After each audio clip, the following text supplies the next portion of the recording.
السلام عليكم ورحمة الله تعالى وبركاته. أهلا متتبعي القناة، كنرحب بكم مجددا معايا في القناة. كي دايرين؟ لاباس عليكم؟ كي دايرين مع هذا البرد ومع هذا الجو اللي تبدل هذه الأيام ومع هذا الشتيوه اللي عطاها لنا الله يرحمنا إن شاء الله.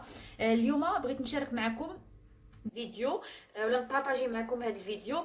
هذا الاغلبيه الناس فهما كيعرفوا واحد الوصفه اللي ضد نزلات ديال البرد، وبالنسبه للناس اللي عندهم اللي عندهم السعال بزاف، اللي كيكحبوا بزاف في هذه الوقيته. جبت لكم واحد الوصفه اللي هي سهله ماهله، بهاد جوج المكونات. ولكن المشكل هو الاغلبيه ما كيعرفش طريقه الاستعمال وما كيعرفش المده اللي كياخذها. هذا اللي بغيت نبارطاجيه معكم وبغيت نشاركه معكم.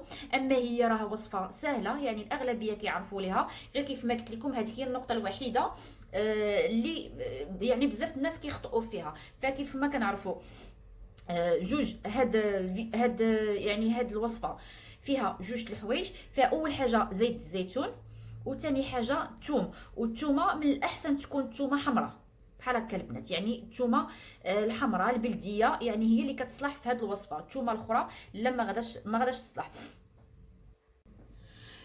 كيف ما كنعرفوا وبلا ما نهضروا على الفوائد ديال زيت الزيتون، على الذات ديالنا، راه حنا كنستعملوه في المطبخ المغربي ديالنا، كنستعملوه للبشره، كنستعملوه للشعر ديالنا، فوائد ديالو كثيره. كذلك الثوم حتى هو راه عنده بزاف الفوائد. فهو هذا الثوم هو واحد النبات كيف ما قلت لكم اللي عنده بزاف الفوائد. هذا الثوم فيه بزاف المكونات اللي منها فيه الفوسفور، فيه البوتاسيوم، فيه المنغنيزيوم، فيه الزنك، وفيه الكالسيوم، وكذلك فيه حتى لو فيغ، فيه حتى الحديد، وفيه اليود، وفيه الكبريت. هاد المكونات اللي فيه راه بطبيعه الحال غدا غادا تخدم لينا الذات ديالنا، وغادا تفيد لينا الجسم ديالنا. وواحد المعلومه البنات اللي بزاف الناس كيقولوها ليا وبصح نيت، هما بالنسبه للناس اللي كياخذوا الثوم يوميا، كياخذوها في الليل مثلا، كياخذوها واحد مده ديال 3 شهور. فهاد الناس اغلبيتهم ما كتجيهمش هذيك النزلات ديال البرد، يا اما كياخذوها في الماكله ديالهم اولا كياخذوها مثلا هكا كيف ما غندير لكم انا هاد الوصفه. فالنزلات ديال البرد كتجيهم خفيفه، ما كتجيهمش بالمقارنه مع الناس الاخرين اللي ما كياخذوش هاد الثوم. علاش؟ حيت هذا واحد مضاد حيوي طبيعي، طبيعي للنزلات ديال البرد، الكحبه، الناس اللي كيكون عندهم داك الالتهاب ديال اللوزتين، كذلك الناس اللي كيكونوا عندهم الحساسيه، اللي كيكونوا ازماتيك، فهذا كتخفف عليهم. هذاك لازم اللي كيكون عندهم كتعطى بزاف د الحوايج. الناس اللي كيكون عندهم كما قلت لكم البنات، الناس اللي كيكون عندهم مشكل ديال لا طونسيون، فهو كيقلل من الارتفاع ديال الضغط. كذلك كيعزز لنا الصحه ديال القلب.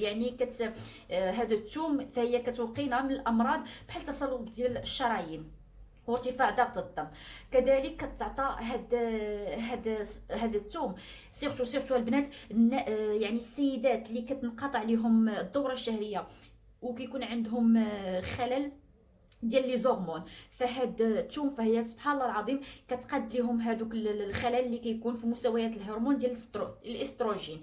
هذه راه اغلبيه الناس كيعرفوها. وكذلك الثوم كيساعد على الجهاز ديال علاج المشاكل ديال الجهاز الهضمي. بلا ما نطول عليكم البنات ونبقى نقول لكم الفوائد، فالفوائد ديال الثومه معروفه وكثيره، وكذلك الفوائد ديال زيت الزيتون معروفه وكثيره. ندخلوا للوصفه على بركه الله. كيف ما قلت لكم غنحتاج زيت الزيتون وغنحتاج لهاد الثوم. اول حاجه تبعوا معايا الطريقه. فانا غادي نشد هاد الثوم وغادا نقشرو ونرجع معكم.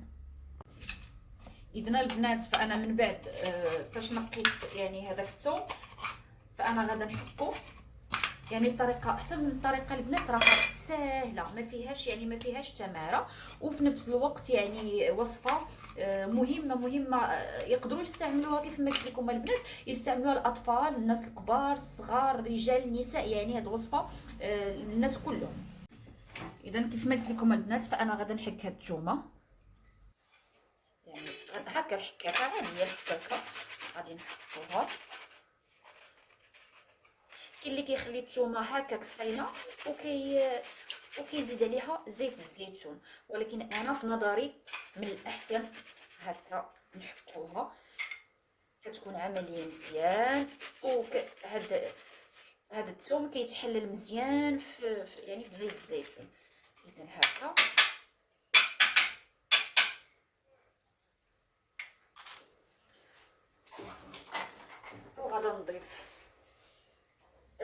البنات تصايبوا يعني كميه كثيره راه ما كتخسرش.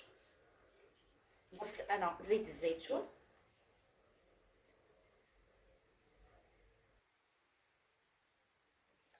صافي غادا نزيد هاد الزواده، غير طلق ليا واحد شويه وغادا هذا طلق ليا غير واحد شويه وغادا نخويها في القرعه. المهم بحال هكا قبل من هذا ما نسد القرعه فانا نخلطها بعدا هكا البنات. كيف ما قلت لكم راه كاين اللي كيديروا الثوم هكا صاين وكيديروا في زيت الزيتون، ولكن هكا البنات احسن طريقه. خليوها تطلق يعني تطلق مزيان، خليوها على الاقل بغيتو تستعملوها غتخليوها واحد 5 سوايع حتى 6 سوايع يعني حتى تطلق، عاد تبداو تستعملوا اول استعمال ديالها. من بعد غادي تحطوا هذيك القرعه ديالكم، ما ديروهاش في الثلاجه، خليوها غير برا الثلاجه لان دابا الجو بارد، وغادي تبقاو تستعملوها يوميا. كيف ما قلت لكم تقدروا ديروا الكميه كبر من اكثر من هذه، راه كتبقى يعني كتبقى صالحه مزيان.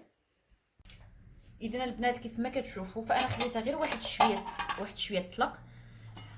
هانتوما البنات ها كيفاش كيجي هاد يعني هاد الوصفه ديال الزيت والثوم. صافي ما تضيفوا ليها حتى مكون، حتى حاجه ما ديروها ليها. اذا هكا الوصفه كتكون. كيف ما قلت لكم يقدروا يستعملوها الوليدات الصغار والناس الكبار، الناس اللي كيعانيوا من المشاكل ديال البرد، يعني اللي عندهم هذيك الكحبه اللي كتكون كحبه عامره، يعني كيكون عندهم داك الكخشه. وكذلك الناس اللي كيكون عندهم نزلات ديال البرد عاديين كياخذوا هكا ملي كتخويوها في شي قرعه فهاد الزيت هو اللي كيطلع.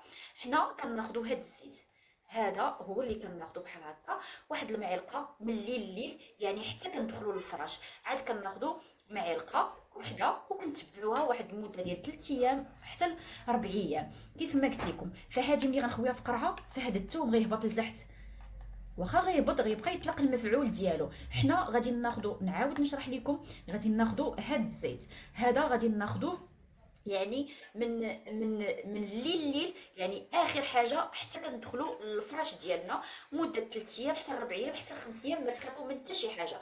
بالنسبه للوليدات الصغار، الوليدات اللي عندهم يعني عام ونص قل من عام يعني ديك 6 شهور اللي كتكون عندهم ديك الكحبه وكيكون الصدير ديالهم عامر، فنشربوهم واحد نصف معلقه صغيره ونزيدو ناخذوا شويه من هاد الزيت يعني، وغادي نخويو هكا بالثومه ونحاولوا نسخنوه في اليد ديالنا وندهنوا لهم الصدير ديالهم وندهنوا لهم كذلك الظهر ديالهم بحال غنسخنوهم. ولكن هاد العمليه دائما كتكون في الليل يعني حتى كيدخلوا للفراش ديالهم باش ما يبقاوش يدوروا البرد.